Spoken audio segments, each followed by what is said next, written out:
Hey everyone. Today, thanks Mike. Hey everyone.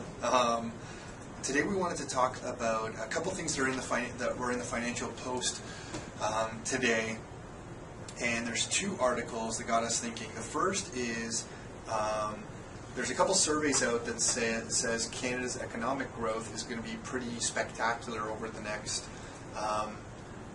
2 quarters. So to even think that that would be written about in January, February seems kind of shocking.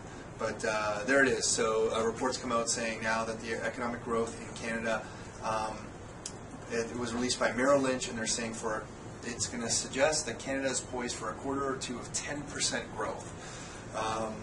So there you have it. You know, we've been reading the doomsday stuff for a few months now. There's something totally on the other side. And then this article came out, and it's also in today's Financial Post. This is printed off the web, obviously. And it says, housing rebound nothing short of amazing.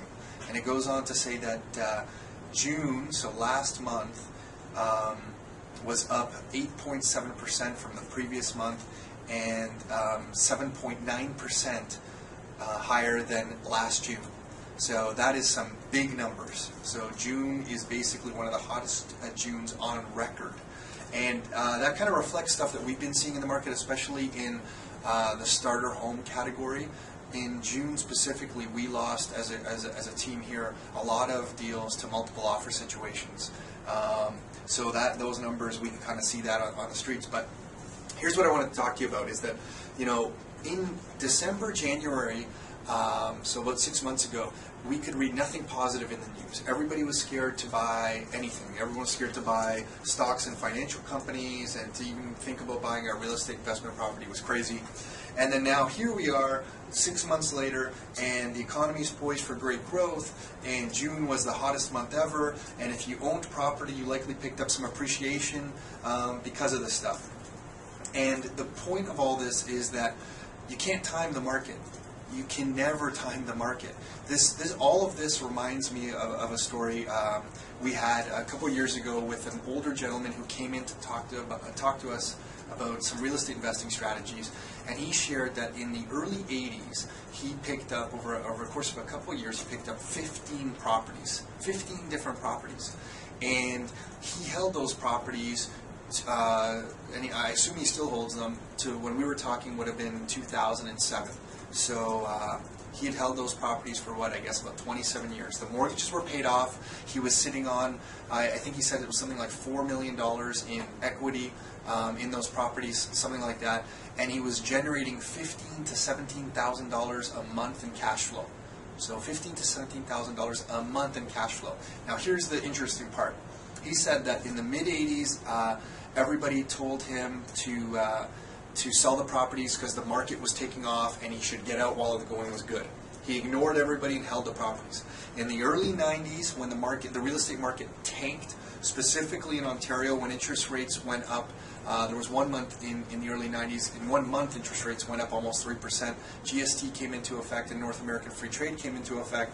Real estate market went in the tank. Everybody told him to sell because the market was in the tank. He ignored them. He held the properties right through the 90s as they inched up. Then as the 2000s started to get rolling, real estate started to take off again. Everybody was now telling him to sell again, and he wanted to ignore them again, and he was telling me that he was ignoring them. He planned to pass this on and create some generational wealth in his family and pass these properties on to his kids, and they could pass it on to their kids. So, you know, he wasn't swayed by any, housing is hot, the economy's good, or 6 months ago the economy's bad. He brought an asset, figured out how to have it self-liquidating or to have that property or that asset pay for itself, and held on to them as long as possible.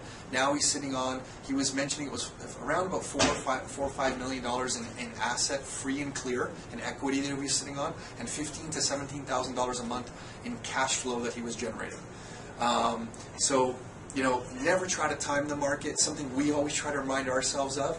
And when you're thinking about buying property, something that you can remind yourself of as well, it's not timing the market, it's time in the market.